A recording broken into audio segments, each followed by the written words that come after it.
Hello everyone, my name is Jessica and welcome to my 2020 mid-year bullet journal migration. I hope you have all been safe and supportive of your neighbors during these extraordinary times. I am once again using an Archer & Olive A5 notebook, this time going with the navy blue sunburst design. I always start by writing my name on the first page using my Pentel Sign brush pen in gray. Even though I've been using the same journaling method since 2018, I still like to include a key as it fits well on the first page of these journals. My theme for this migration are blue watercolor roses, so I wanted to do a small wreath on this first page. I'm wondering now, recording this voiceover, if I picked blue roses because I'm still trying to breed for them in Animal Crossing. I used a combination of M. Graham's Ultramarine Blue and Daniel Smith's Phthalo Blue Green Shade, Phthalo Turquoise, and Indigo with the Princeton Neptune size 4 watercolor brush. I wanted a bit of variation in the saturation, so I let my paint pool slightly. I then went back with my Pentel Sign brush pen in gray to letter key, and I used my Pigma Micron 005 pen to fill out my key. The next spread I wanted to include was a grid layout page made popular by Amanda Rach Lee here on YouTube. I used my Tombow dual brush pens in 528 and N45 to line quarter and third segments of the page, as well as some box counts and halfway mark measurements. This spread has been very helpful for a reference when doing monthly setups. I then used 528 to letter layout and my Pentel pen for grid and decided to try my fine tip POSCA pen in silver for my outlines today instead of my Pilot silver gel pen. I was very happy with how reflective this was. Moving on, I decided to test some masking fluid again and placed it on the edges of a circle I traced in the middle of the page. I did notice some discoloration of the page this time, potentially due to the use of a heat gun. To create these roses, I started with concentrated pigment in the center, making small C-shaped lines. I then dabbed a bit of paint onto my washcloth and I continued to make shapes around the center, diffusing pigment as I went. To finish, I typically had more water than paint on my brush, and this helped create a gradient that I'm happy with.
I then finished up my labels on my grid layout page, removed the masking fluid, then lettered 2020 version 2, as I'm hoping things only improve from this point on. My next 4 pages are dedicated to my future log. I have long since abandoned the idea of handwriting these, so I printed small calendars based on the 5mm grid beforehand onto sticker paper. I've also enjoyed using a paper cutter and a corner rounder to do a small Dutch door on these spreads, so I know they're connected and I can flip between the two halves of the year a bit easier.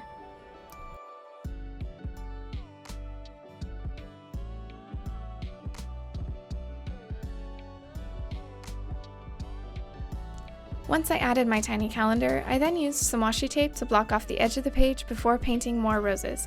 As you can see, there will be some buckling of the paper using this method, but I'm a fan of the texture created by painting in my journal now, as it feels like I'm really using it as it's thicker paper intended.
The next 2 pages are a spread titled The Things That Make Me Happy and a place for personal goals for the latter half of the year.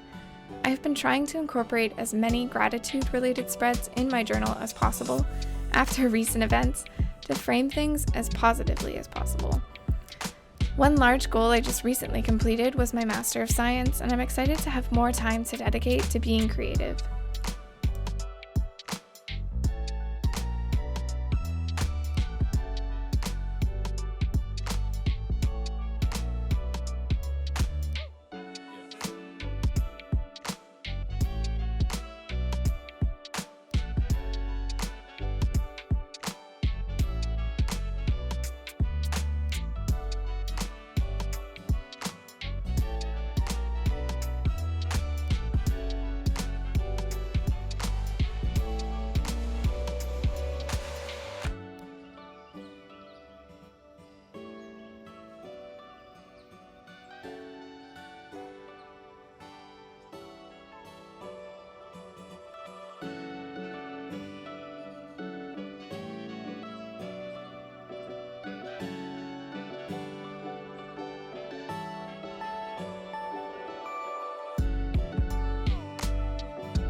Moving on, we have 2 spreads dedicated to business goals for 2020. I created a section for each month, an entire page dedicated to things like specific tasks or needed purchases related to that month. I really enjoyed how this page turned out, and I feel like the size 10 Princeton Neptune watercolor brush was really helpful for this size of rose. It was a great exercise in trusting the process as well, as flowers I thought I hated ended up being fine in the overall composition.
Next up, I included 2 pages for finances and a monthly budget.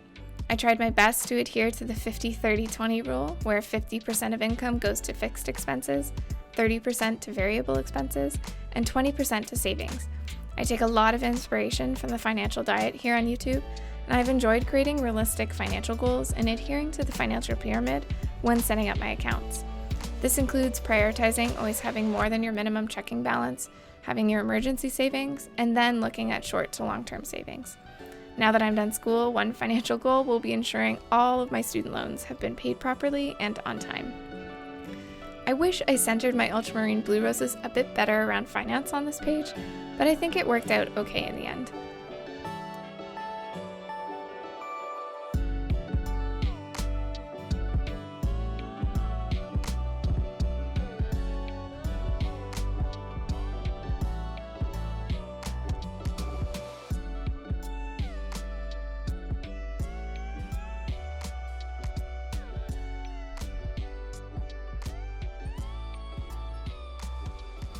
Next up, we have a page dedicated to savings goals and a page for tracking if I truly need an item or not. My plan is to write down when I initially wanted an item, how much it's listed for at the time, and then continue to revisit said list to see which items I still need and which items were just a fleeting intrigue or excitement. I foresee a lot of business upgrades being added to this list, such as a new printer and a lighting kit, as I'm very tired of trying to rely on the inconsistent sun by my window to film and take photos. This spread turned out to be one of my favorites, and I will be adding trackers to my savings goal after I review how the first half of the year went.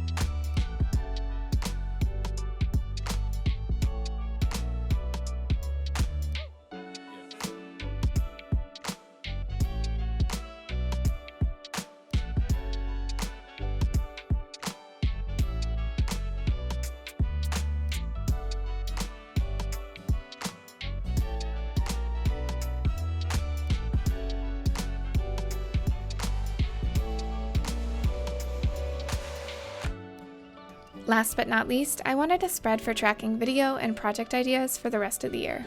I included 2 columns of tables, and I will extend to the page on the right once I fill out this page.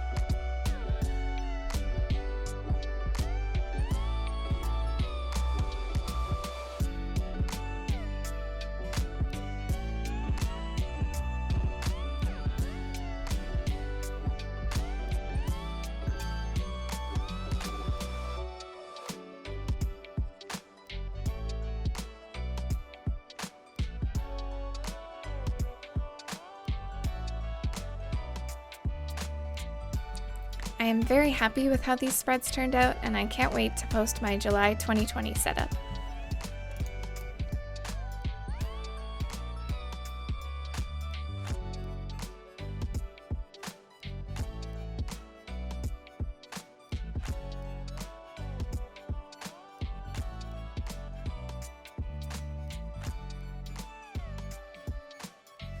If you'd like to see more planning and art content, including additional planning and art videos, you can follow me on Instagram at Blue Creek Print Shop. If you don't want to miss more videos, make sure to follow me here on YouTube and hit the notification bell to be notified of new postings. July is also World Watercolor Month, so I'm very excited to start painting. Thank you for watching.